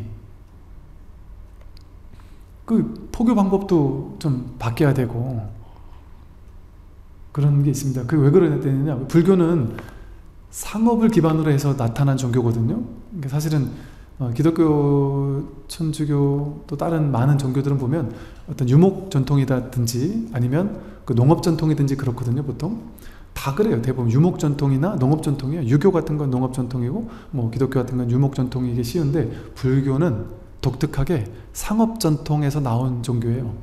철이 발전하면서 철기가 막 되면서 이제 막 그 왕이 나오기 시작하고 그러면서 상업이 갑자기 막 출현하면서 시대적인 그 고정관념된 그 계급 사회가 깨지는 시대. 그래서 상업을 하는 사람들이 갑자기 등장하면서 시대가 막 확확 바뀌고 무역을 하고 그러면서 계급이 저 낮은 계급들이 갑자기 돈을 벌고 그러던 막 혼돈의 시대, 이런 막 긴박하게 세상이 바뀌는 시대, 그런 상업 전통의 시대에서 등장한 게 불교거든요. 그러니까 불교는 왜 이게 불교가 이런 데서 잘 먹힐까요?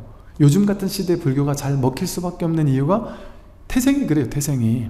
불교는 재행무상이에요. 머물러 있지 못하게 해요. 끊임없이 함께 따라 흐르는 거예요. 변화와 함께 따라 흐르는, 자기를 고집하지 않는 게 불교예요. 머물러 있지 않는 게 불교고, 불교는 이런 거야. 그 틀을 고집하고 집착하면 그건 불교 아니라니까요. 근데 옛날에 고리타분한 전통, 문화, 그거 석가모니 부처 만든 겁니까? 역사 속에서 만들어진 것들이 얼마나 많은데요. 그걸 고집해가지고 그것만이 불교라고 해서 그 상에 머물러 있으면 되냔 말이에요. 요즘에 우리나라에서는 오히려 지금 서양에 가서 제가 미국 갔을 때 제가 불교 이렇게 하니까 사람들이 되게 신선하게 보면서 불교는 되게 세련되고 새롭고 현대인들의 어떤 이런 것들을 다 깨뜨려 줄 수 있고 또 과학이라든지 이런 모든 것과 다 잘 맞는 정말 과학적인 종교다 이렇게 알고 있어서 제가 깜짝 놀랐거든요. 근데 그 당시 우리나라 불교의 이미지는 어땠냐면 타종교는 세련됐고 신진 종교인데 불교는 고리타분하고 옛날 종교, 할머니들만 가는 종교, 네 옛날같이 뭐 그냥 기도나 하고 맨날 옛날 고리타분한 변화가 없는, 변화 발전이 없는 이런 종교라고 이미지를 가지고 있다라니까요. 아닙니다. 그건 우리가 가진 상이에요. 상. 진짜 불교는 그런 게 진짜 불교가 아닙니다. 그러니까 무조건 법장 스님처럼 돈 한 푼 없이 시골에 가서 그냥 김치 하나에 의지해가지고 수행해야지만 앉아서 좌선 오래하고 그래야지만 진짜 수행자라고 생각을 한단 말이죠. 부처님이 그러셨습니까? 부처님은 도시에 계셨어요. 도시에.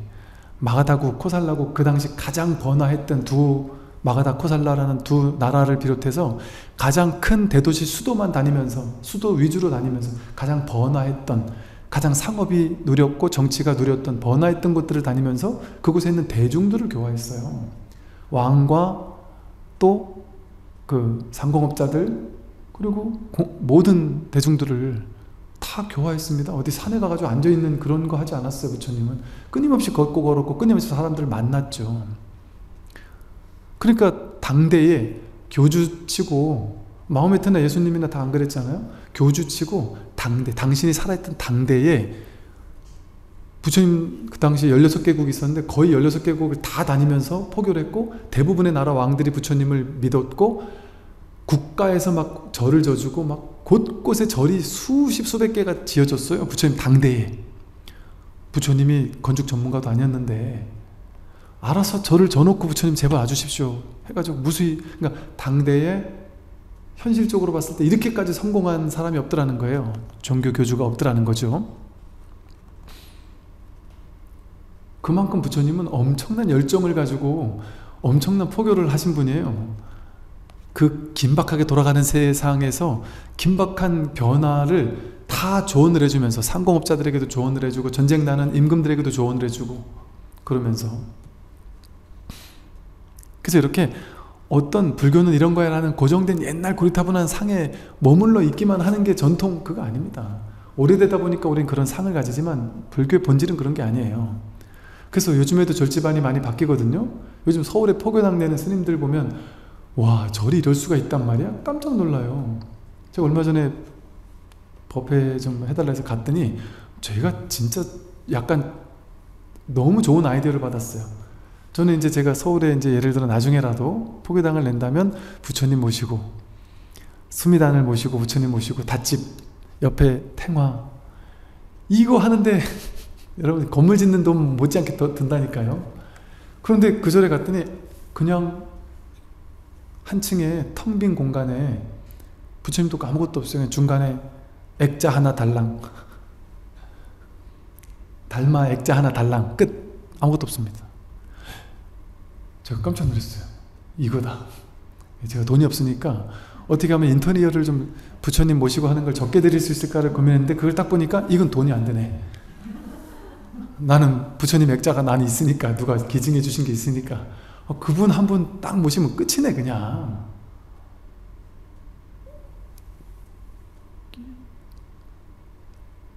그럴 수 그렇지 무릎을 쳤더니, 이게 지금 노스님께서, 정단의 유명한 노스님께서 10년 전에 그렇게 만들어 놓으신 법당이에요. 그리고 기도, 사십구제 이런 거 일체 없애버렸어요. 10년 전부터. 법회만 한 달에 2번 하고 끝이에요 그냥. 막 거추장스러운 거 만들지도 않아요. 딱 법문만 들으면 된다. 법문 듣고 공부하면 된다. 그래가지고 10년 전부터 그 어른 스님께서 그렇게 공부를 하고 계셨더라고요. 제가 되게 놀라웠어요. 야, 제가 포교당을 저렇게 심플하게 한 것도 되게 좀 신도님들에겐 죄송스럽거든요. 신도님들의 요구를 다 못 맞춰드린 것 같아서.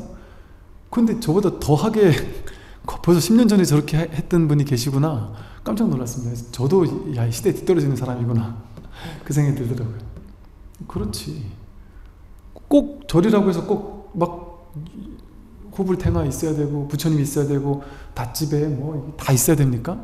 있으면 좋고, 그건 그거대로 전통 사찰에서 이렇게 다 전통을 지키는 건 그거대로 아름답고 너무 좋죠. 그건 그걸 해야죠. 그런데 꼭 그것만이 정답은 아닐 수 있다는 거죠. 그게 왜 가능할까요? 불교라서 그래요. 불교는 정형화된 틀이 없어요. 정형화된 틀 어디도 없죠. 여러분 2절 가면 수행법 다 달라요. 저절 가면 또 수행법 다 달라요. 스님들마다 수행법, 기도 방법이 다 달라요.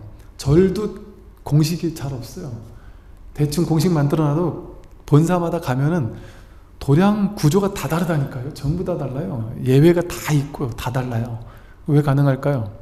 왜 불교는 공식적인 뭔가를 틀을 그렇게 만들지 않을까요? 고정되게 상을, 이것만이 전통 불교야, 이것만이 절이고, 이런 절에서는, 우리 종단에서는 이런 수행만 해야 돼, 이런 식으로 과도하게 딱 고정져 놓지 않는단 말이죠. 물론 어느 정도 뭐 그런 포교를 위해서 방편으로 그럴 수는 있겠지만, 그래서 그런 어떤 격식을 파하는 거, 이 대승불교 정신이 파격이라는 말이 불교 용어예요. 격식을 파하는 게 불교 정신이거든요. 모든 기존의 격식을 깨뜨리는 것. 왜? 고정된 것은 본래가 없으니까. 고정된 건 전부 다 상이잖아요. 상을 붙잡고 있는 게 고정된 거잖아요. 그걸 깨는 게 불교라니까요.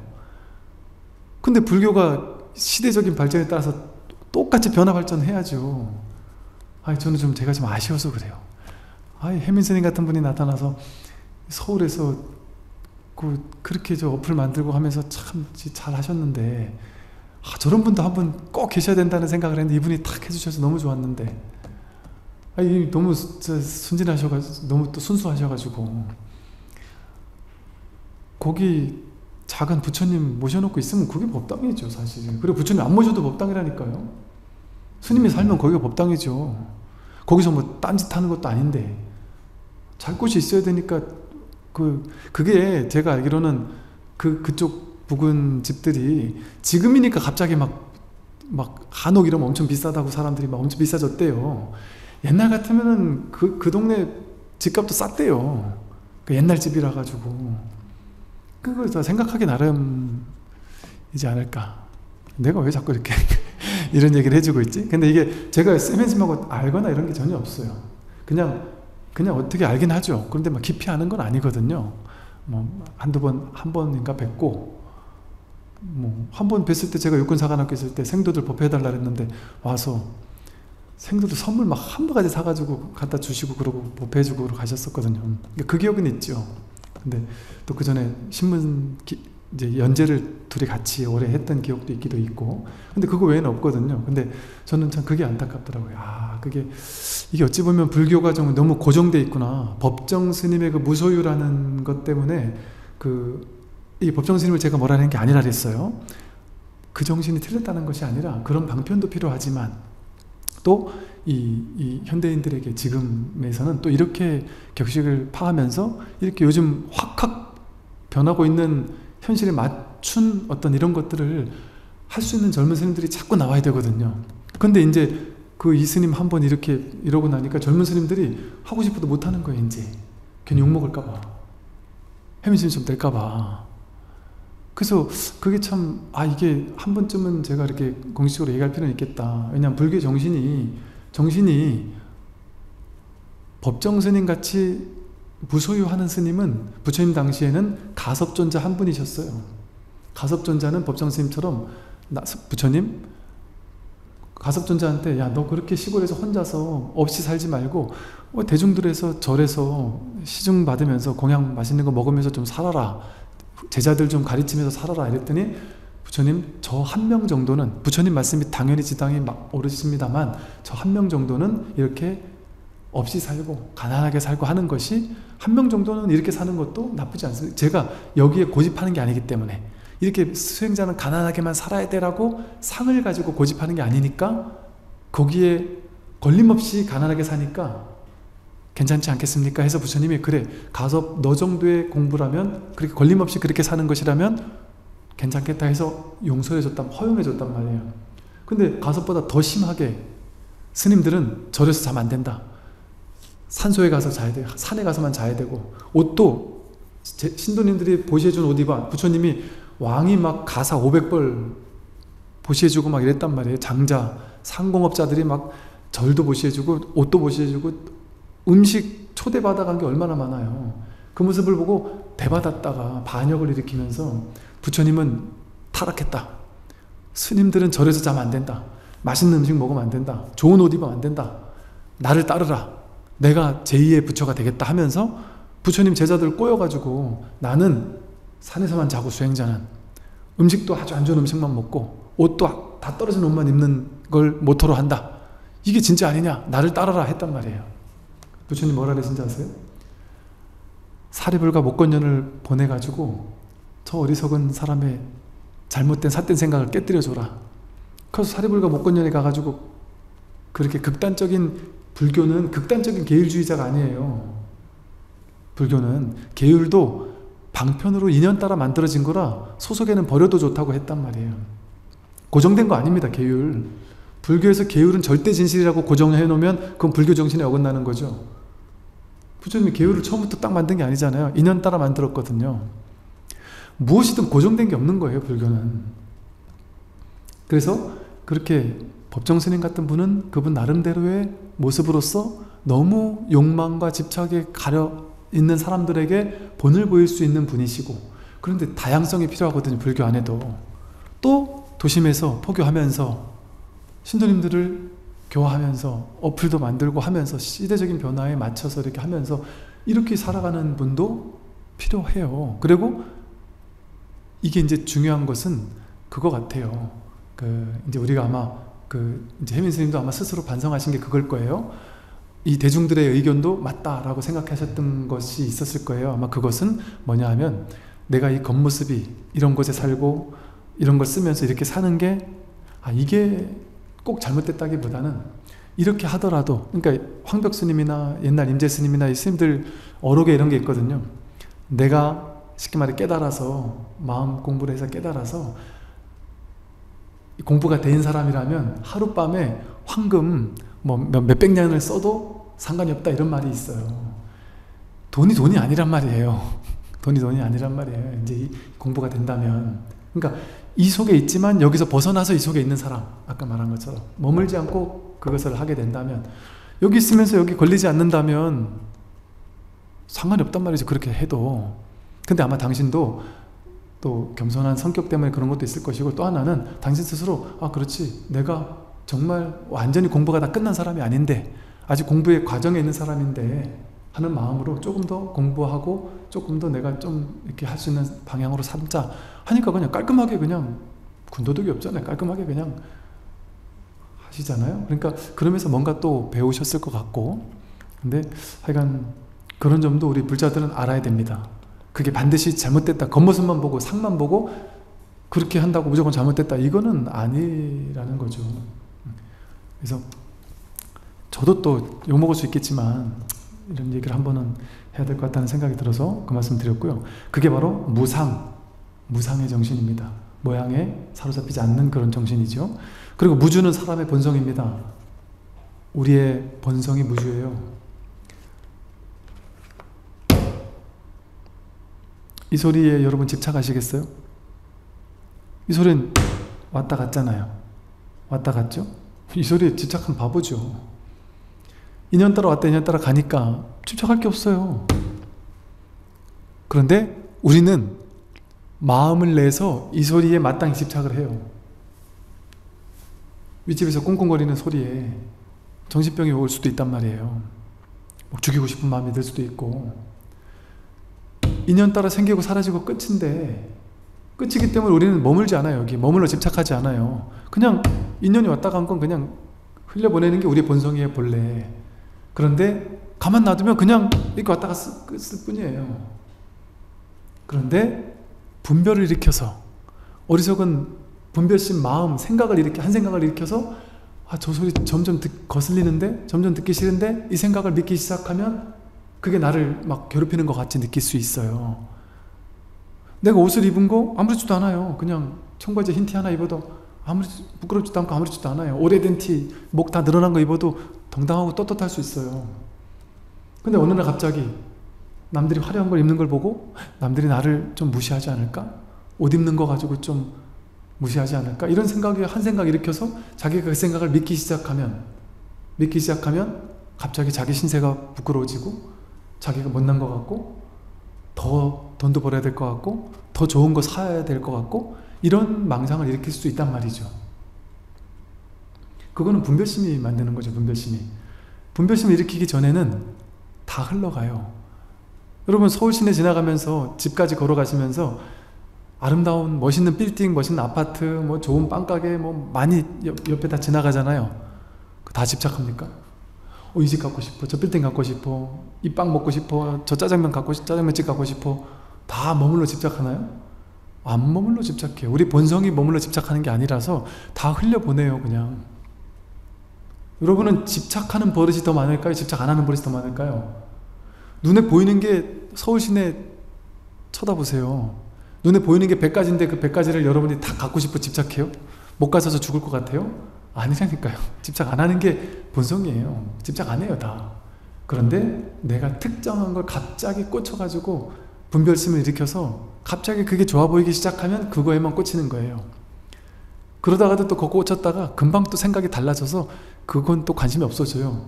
또 다른 것도 꽂히고, 사람한테 꽂히고, 돈에 꽂히고, 뭐 가방에 꽂히고, 뭐 자동차 꽂히고, 아파트 꽂히고, 이런 식으로 대상을 달리해가면서 집착의 대상을 바꾸는 것 뿐이에요. 그러니까 실제로는 우리가 집착하며 사는 게 아니라 집착 안 하는 게 훨씬 많죠. 우리 본성은 원래 집착하는 게 아니에요. 무죽 머물지 않아요, 우리 본성은. 근데 본성을 거슬러서 한 생각 일으켜서 특별히 꽂히는 게 있어가지고 특별히 집착하는 게 있어서 그걸 내 걸로 만들고 싶어 하니까 그때부터 문제가 되기 시작한단 말이죠. 그래서 누구나, 여러분 아무리 스트레스 받거나 아무리 괴롭거나 아무리 막 집착하는 것도 시간 지나면 저절로 집착이 없어지죠.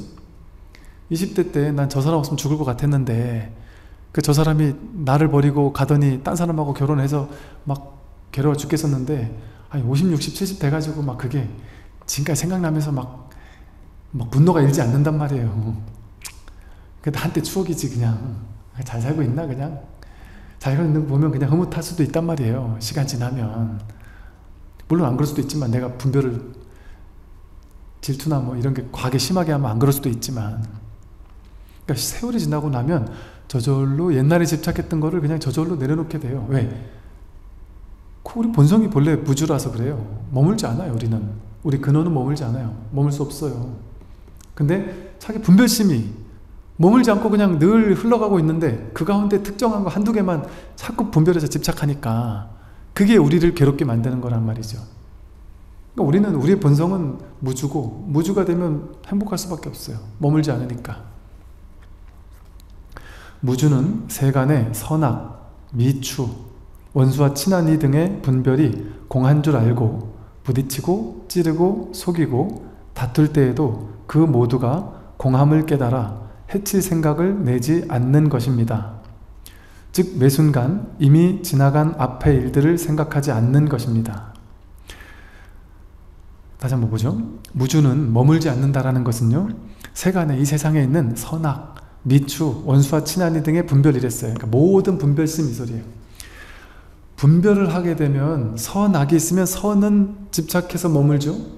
선은 실천해야 될 것 해서 마음이 선은 실천해야 된다 이렇게 한단 말이에요. 그게 머무는 거예요.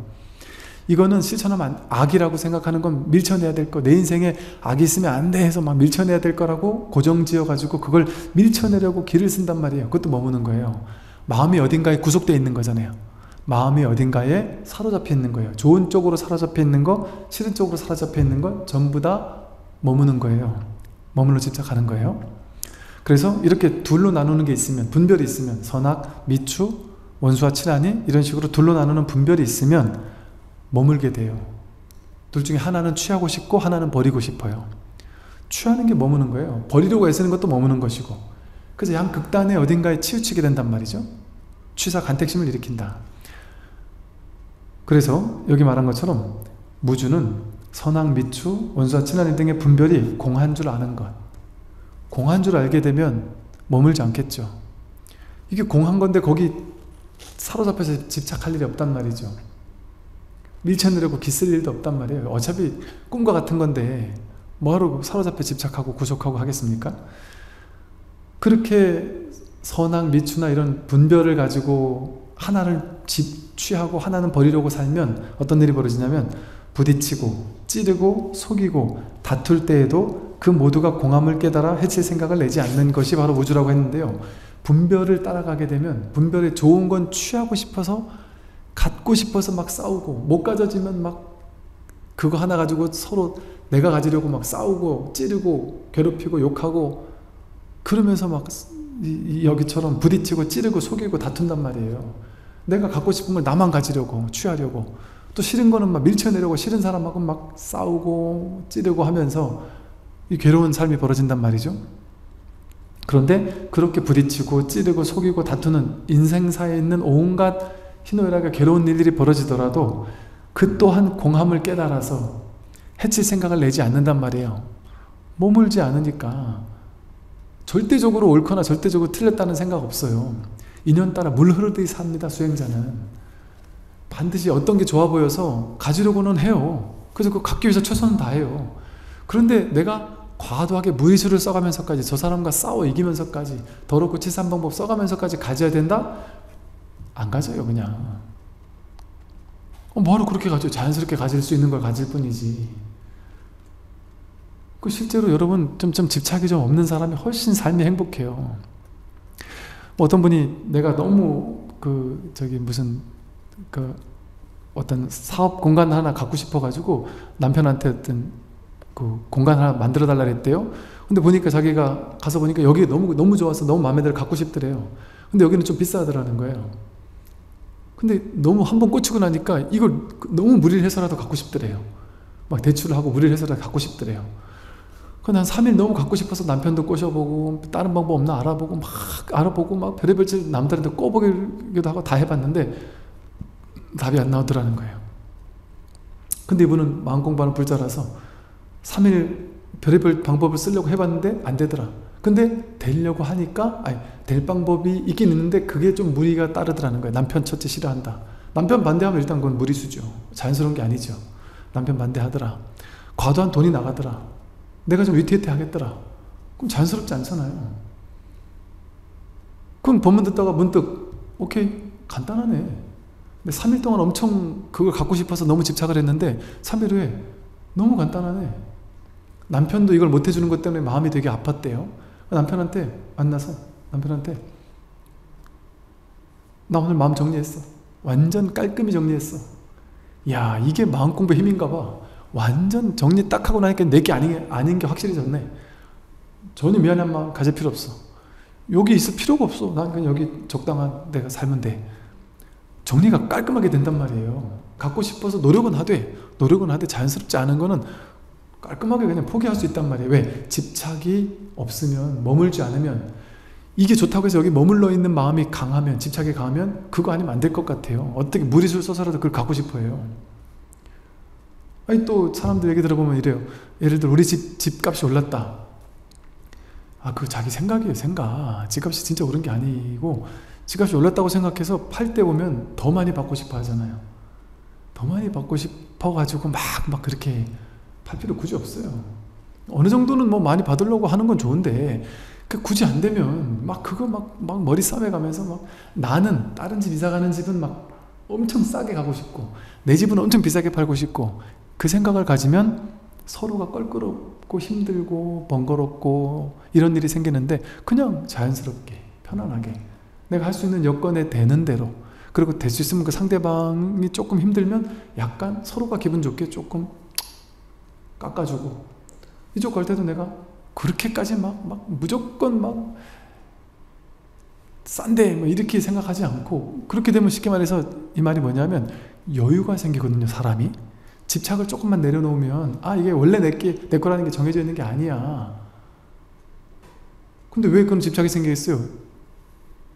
그냥 부르는 돈이 다 자기 돈인 줄 알고 생각하고 살았으니까. 근데 그렇지 않을 수 있다니까요. 세상은 어떻게 될지 모르고 물가도 어떻게 될지 모르잖아요. 그러니까 집착을 조금만 내려놓으면 그러니까 이런 거 있잖아요. 이렇게 착한 임대인 내지는 저희 그 가족 중에도 누님께서도 예전에 그 월세를 전세인가를 살았는데 10년 넘게 한 집에 전세를 살았는데 한 번도 집값을 올려달라는 얘기를 안 하더래요. 그럼 그 얘기를 하더라고요. 나는 원래가 그런 줄 알았다고. 나중에 이사 가려고 보니까 이사 가서 보니까 2년밖에 안 살았는데 2년밖에 안 살았는데 1억 2억을 올려달라고 그러더래요. 그래서 옛날에 진짜 정말 좋은 사람 만났었구나 그 얘기를 하더라고요. 그러니까 그렇게 되면 복을 받는단 말이에요. 그렇다고 무조건 택도 없이 싸게만 무조건 내놓는 게 법칙이라는 건 아니지만 그냥 경제적으로 적당히 하되 내가 과도한 욕심은 좀 내려놓으면 뭐든지 순조로워요. 순탄하고 서로 기분 좋고 이게 별것 아닌 것 같아도 서로 기분 좋은 게 되게 중요하거든요. 그게 상대방에게 하는 보시예요. 서로 너무 기분 상하지 않게 하는 것. 내가 조금 손해보더라도 상대방을 기분 좋게 하는 건 보시한 거거든요. 사실은 법계에서 봤을 땐 그게 보시예요. 내 이익만 너무 챙기려고 하는 마음을 조금 양보하는가. 왜? 머물러 집착하는 액수가 따로 없으니까 좀 될 수도 있고 안 될 수도 있고 좀 손해보려고 갈 수도 있고 이런 생각을 하고 살면 누군가는 도움받는단 말이에요. 그럼 억지로 우리가 남들 막 도움 줄 필요 없이 나와 인연된 사람 도움 주면 되잖아요. 억지로 아프리카 어린이 돕기 하느라고 매달 10만 원씩 내는데 자기가 이제 월세 찾으러 다니다가 주인하고 막 5만 원 가지고 막 맨날 싸운단 말이에요. 더 받으려고 싸우고 막 그럴 수 있단 말이죠. 그래서 모든 면에서 마찬가지예요. 모든 면에서 과도하게 머무는 바가 없으면, 집착이 없으면 많아도 많은 게 아니에요. 작아져간 게 아니고 어디에도 걸리지 않을 수 있습니다. 걸리지 않고 그냥 이렇게 살게 돼요. 그리고 그렇게 집착 없이 걸림 없이 사는 사람들이 돈도 더 잘 벌어요. 인연이 맞아져 가지고 자연스럽게 희한하게 자연스럽게 되는 게 가장 좋아요. 모든 면이, 모든 것이. 그래서 어떤 게 자연스러우냐, 집에 가족이 있다, 누구는 이사 가고 싶어하고 누구는 이사 가기 싫어한다, 아니면 누구는 아버지가 이걸 하는 걸 좋아하고 누구는 이걸 싫어한다, 누구는 어머니가 이거 하는 걸 좋아하고 누구는 이걸 싫어한다, 자식이 학원을 난 여기 가고 싶은데 엄마 아빠는 저기 가기를 원한다. 너무 간단해요. 내가 집착만 내버리면 다 같이 자연스럽게 가족이 함께 회의하고 상의해서, 자식이라고 무시하면 안 돼요. 같이 상의해가지고 같이 상의해서 이렇게 해야죠. 저한테 와서 요즘에 이제 고등학생이나 대학생들 중에 공부 스트레스 때문에 얘기하는 사람 많거든요. 제 고등학교 때도 그랬으니까. 저는 부모님이 사실은 공부에 별 관심이 없으셨는데 제가 갑자기 어느 날 꽂혀가지고 너무 과하게 공부를 했어요. 완전 미친 듯이 비정상적으로 공부를 했어요. 왜냐면 제가 머리가 좀 안 좋으니까 뒤늦게 꽂혀 놓으니까 따라가려고 하니까 진짜 밤을 새면서 부모님이 제가 미쳤나 할 정도로 막 공부를 했단 말이에요. 근데 제가 좋아서 한 공부인데도 그때 그 스트레스가 말도 못해요. 내가 좋아서 한 공부인데도 불구하고 스트레스가 엄청 많았거든요. 공부 잘 되고 안 되고에 따라 스트레스 엄청 많았단 말이에요. 그런데 지금 아이들과 제가 상담해 보면서 깜짝 놀란 게요, 지금 제가 옛날에 공부하던 것보다 양은 훨씬 많이 공부해요. 학원도 훨씬 많이 다녀요. 부모님이 훨씬 많이 공부 잘하라고 막 압박을 줘요. 그런데 심지어 성적 떨어지면 부모님들 중에 때리는 부모가 있다는 거예요. 그래서 심지어 요즘에 초등학생, 중학생들이요, 부모님을 고소하는 애들이 있다니까요. 부모님이 때리는 게 어릴 때는 못 모르고 있다가 학교에서 이제 교육받는 거죠. 부모님한테라도 맞으면 안 된다, 맞는 건 아니다, 뭐 그건 고소해야 돼, 뭐 이런 얘기를 받는지 뭐 그런 모르겠지만 하여간 그런 애들이 있어서 그런 얘기를 들어보면은 그렇다는 거예요. 부모님이 너무 무서워서, 두려워서 집에 가기가 무섭다. 그래서 지금 초등학생, 중학생, 고등학생들이요, 자해하는 애들 많다니까요. 공부 뻔히 잘하는데도 불구하고 더 잘하고 시키고, 못한다고 혼내고, 떨어진 등수대로 때리고. 물론 그런 사람은 적겠죠. 아마도 제가 상담한 사람 뭐 몇 사람이니까 극히 적겠죠. 물론 저는 다는 모르니까 극히 일부겠지만, 전 그 얘기를 들으면서 너무 가슴이 아팠어요. 정말 너무 가슴이 아팠어요. 얘를 내가 입양이라도 시켜서 우리 절에 갔다가 스님으로 키울까 생각이 들 정도로 너무 불쌍하니까. 아니, 부모님이 뻔히 있는 자식이 이렇게 불쌍할 수가 있나 싶을 정도였다니까요. 너무 가슴이 아파. 손이 자해를 하면서도 집에 들어가기가 무섭다, 두렵다. 야, 그렇게 해가지고 애를 아무리 좋은 대학 보내고 좋은 회사 취직시킨들, 그게 어머니 아버지가 진짜 행복할까요? 거기서 행복합니까 진짜? 행복하다고 착각하는 거죠. 그게 진짜 행복이 아닌데. 그러니까 우리가 나도 모르게 이렇게 본문 들으면 본문 듣는 사람은 그런 사람이 있어? 말도 안 된다 싶으시겠지만, 그 사람들은 그러고 싶어 그랬겠어요? 하나하나 하다 보니까 요만큼 욕심내고 저만큼 욕심내고 하다 보니까 그렇게 나도 모르게 그렇게 됐겠죠. 그리고 어떤 분은 그러세요. 내가 어느 날 정신 차리고 보니까 괴물이 돼 있더라, 악마가 돼 있더라, 자식이 나를 괴물로 보겠더라, 지금이라도 정신 차려서 다행입니다. 그런 분들이 있다니까요. 혹은 또 지난주 제가 법회 때 얘기한 분, 불교 TV에서 얘기했나? 한 분도 자기가 당신이 마음 공부해서 그냥 아이들을 있는 그대로 수용해주고 허용해주고 대화 나눠주고 내 고집을 안 하니까 아이들이 나랑 얘기를 하고 싶어 하고 더 대화가 많아지더라는 거죠. 그러니까 이제는 친구가 되니까 아이들이 너무 편하게 부모님을 대하기 시작하고 집안이 너무 화목해진 게 너무 좋더라는 거예요. 내가 집착을 놓으니까 이렇게 편한데, 아이들이 이렇게 행복한데. 근데 그분 말로는 그래요. 더 놀라운 건 그렇게 내가 집착을 내려놓으니까 아이들하고 사이는 좋지만 성적은 포기해야지 했는데 뭐 무슨 대회 나가서 전교 1등도 하고 더 잘하더래요. 그럴 수 있단 말이죠. 그게 되게 중요한 겁니다. 왜? 부모님이 과도하게 아이들을 억누르면서 딱 집착을 하면서 과하게 하잖아요. 그게 왜 중요하냐, 왜 무서우냐면 사람에게 가장 중요한 건 성적, 돈 이런 게 아니에요. 내가 살고 있는 삶의 분위기 있잖아요. 분위기. 내가 살아가고 있는 이 삶의 온도, 이 따스함, 이 에너지, 밝은 에너지 이런 거 있잖아요. 이게 우리 인생에 제일 중요하거든요.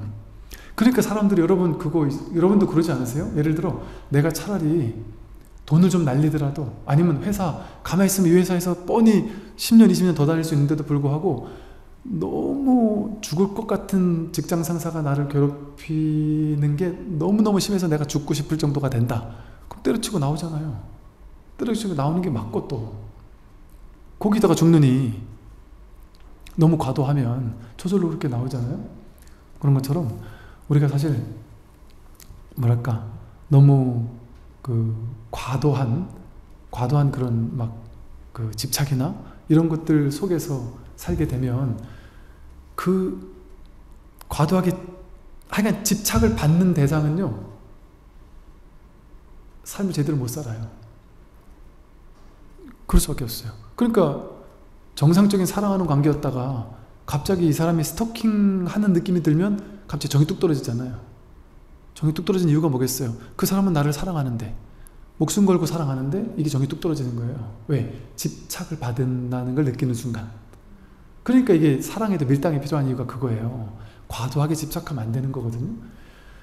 그러니까 이런 분위기는, 이 집착을 받고 있는 그런 분위기에서는 사람이 릴렉스가 안 돼요. 항상 긴장돼 있어요. 그러니까 아이들이 릴렉스가 안 되고 집안에 가면 항상 긴장돼 있으면 어때요? 머리가 트이질 않아요. 머리가 트여야 될 나이에. 그러면 공부는 죽도록 시키는데 내가 자발적으로 공부가 안 돼요. 억지로 되지. 그러면 의식이 제한돼요. 릴렉스가 안 돼요. 그럼 하나밖에 못 보는 거예요. 이게 인지협착이라 해가지고 집착을 당하면 인지협착이라서 이것만 보여요. 수학 공식 전체가 안 보이고 그 답만 내는 것밖에 관심이 없어져요. 머리가 트이지가 않아요. 정신이 활짝 열리지가 않아요. 그래서 집안 분위기가 중요한 거고 주변 분위기가 중요한 거예요. 아주 최악의 분위기에서 차라리 일하느니 차라리 나오는 게 낫다. 요즘 젊은 애들은 그런데요. 옛날같이 내가 죽어도 여기 뼈를 묻겠다. 아무리 힘들어도 여기서 내가 나한테 별 불합리한 일을 시키거나 부정적인 걸 시키더라도 그래도 돈 먹고 살아야 되니까 여기 붙어 있겠다. 안 그런다는 거예요. 요즘 젊은 사람들은. 제가 그거 처음에는 요즘 젊은 친구들이 너무 근기가 약해가지고 좀만 힘들면 나 뛰쳐나오나? 이렇게 생각 저도 했었어요. 옛날에는. 근데 지금은 제가 나왔던 친구가 저한테 하는 얘기를 듣고는 잘 나왔다. 가면 얘기 들어보니까 진짜 부조리가 너무 심하고 이게 옛날 진짜 60년대 회사도 아니고 너무 심하더라고요. 그것부터 가르치고 처음 네 직장생활 시작하는 데서 아무리 돈을 많이 줘도 그런 데 가서 배우기 시작하면 네 인생이 망가진다. 차라리 잘 나왔다. 그래서 제가 오히려 격려 줬다니까요. 나중에 알고 봤더니 15명을 한 해 뽑았는데 13명이 다 나와 버렸대요. 그러니까 저는 그 회사에서 돈을 벌고 무조건 버티는 게 중요한 게 아니고 정말 집도 그렇고, 그래서 저도 남편이 쉽게 말해 맨날 때린다. 그래서 나는 이혼하고 싶다. 마음이 그러면 하셔야죠. 마음이 그럼 해야죠. 어떡하겠어요. 무조건 이혼은 무조건 나쁜 거다? 그건 옛날 사고방식이에요. 왜? 그건 정해놓은 거잖아요. 반드시 한 사람은 결혼을 하면 끝까지 가야 돼. 이거 정해놓은 거잖아요. 옛날부터 그런 게 있었습니까? 결혼이라는 제도도 만들어진 거 아니에요? 어느 나라는 일부 다초, 어느 나라는 일초 다부제인데요. 어느 나라는 옛날 원시대는 그런 게 없이 막 그냥 살았 때도 있었다는데요. 제가 막 이 기존 사회 제도를 막 무너뜨리려고 하는 얘기가 아니라 좀 자유롭게 살아야 되고, 또 그래서 이제 유유상종으로 저절로 닮아요. 부모님을 자식은 저절로 닮고, 나도 친구들을 저절로 닮아요. 도반을 저절로 닮고. 그 부처님께서 그래서 가장 중요하게 하신 말씀이 스승과 도반을 만나는 즐거움, 승가를 만나는 즐거움, 그 공부 모임의 일원이 되는 즐거움, 그게 공부의 전부와도 같다, 이렇게 얘기를 했단 말이에요. 그러니까 내가 만나는 사람이 늘 마음 공부하고 지혜를 공부하고 그러는 사람을 늘 만나고 사는 사람은 그쪽으로 저절로 공명 애쓰지 않아도 저절로 그렇게 바뀌어요. 그냥 좋은 사람을 자주 만나면 저절로 그 사람 화 돼버려요. 내가. 근데 나쁜 놈들을 많이 만나면 내가 저절로 나쁜 놈 화 돼버려요. 내가 되고 싶어 되는 게 아니에요. 저절로 그렇게 돼요. 그게 훈습이에요. 훈습. 그래서 이 공부는 훈습하는 공부거든요. 그러니까 절에 자꾸 나오는 게 좋다는 이유가 뭐겠어요? 절에 가서 기도를 하든 수행을 하든 법문을 듣든 뭐를 하든 절에 자주 가서 좋은 도반 만나고 좋은 거 있으면 하는 게 좋다. 그런데 가끔, 거의 없지만 가끔 이 절이 진짜 너무 심하고 이건 좀 정상적이지 않은 절 같다 싶다면 분위기가 아니잖아요. 가슴이 아닌 것 같다. 의리 따지면 안 돼요. 그냥 과감하게 나와야 돼요. 그래서 좋은 도반들이 많이 있는 곳, 좋은 스승이 있는 곳, 이런 곳에서 또 공부를 해야 되는 거죠. 그만큼 제가 하는 말은 뭐냐면, 사람은 내가 나만 잘 살면 되지, 안 된다니까요. 그렇게 훈습하는 공부예요. 훈습하는 공부. 훈습은 뭐냐, 향냄이 나는 곳에 가 있으면 저절로 향냄이 배잖아요. 그게 진짜 공부거든요. 무위법이거든요. 애쓰지 않는데 저절로 공부가 된단 말이에요. 좋은 분위기인 곳에서 살면 저절로 내가 좋아져요. 직장 분위기가 좋으면 저절로 그 직장에 있는 모든 사람이 다 행복해진다니까요. 가족이 행복하면 모두가 행복해, 자식이 행복해지듯이. 그래서 내가 어떤 조직에 속할 것이냐, 어떤 친구를 만날 것이냐, 이런 것도 되게 중요해요. 그래서 이렇게 이런 직접 나와 법문을 들으시는 분들이든 또 유튜브를 통해 들으시는 분들이든 이렇게 법문을 듣는 것, 또 요즘에는 꼭 법문이 아니더라도 제가 그런 얘기 들었어요. 법륜 스님 증문즉설 듣다가 들으시는 분도 계시지만 또 어떤 분들은 뭐 인문학 강의를 요즘에 또 그렇게 많이 듣는다대요. 그래서 인문학 강의나 심리학 강의나 이런 걸 많이 듣는데요. 요새 그런 걸 듣다가 뭔가 하나가 좀 아쉽고 하다가 이 얘기 저 얘기 듣다 보니까 인문학 강의 하는 분들이 불교 얘기를 또 많이 하시나 봐요. 또 뭐 금강경이니 반야심경 얘기도 많이 하고 그러시나 봐요. 그러다 보니까 여기도 뭐가 있나 싶어서 불교를 공부하기 시작했다, 이런 분들도 의외로 많더라고요. 그래서 그렇게 뭔가 이제는 옛날같이 꼭 막 어디 학원 다니고 그러지 않아도 인터넷만 키면 최고의 강의를, 전 세계에 있는 모든 강의를 다 들을 수 있잖아요. 그러니까 그렇게 뭔가 나를 좀 지혜롭게 해주는, 또 나를 뭔가 한 단계 이렇게 성장하게 해주는 그런 어떤 공부를 좀 한다든지, 그런 좋은 사람과 만나든지, 그런 것들은 우리 인생에서 너무나도 중요한 부분이 아닌가 하는 그런 생각이 듭니다. 오늘 여기까지 이렇게 하겠습니다. 네, 그리고 다음 시간에 여기 조금 더 이야기를 해야 되겠네요. 네, 수고하십시오.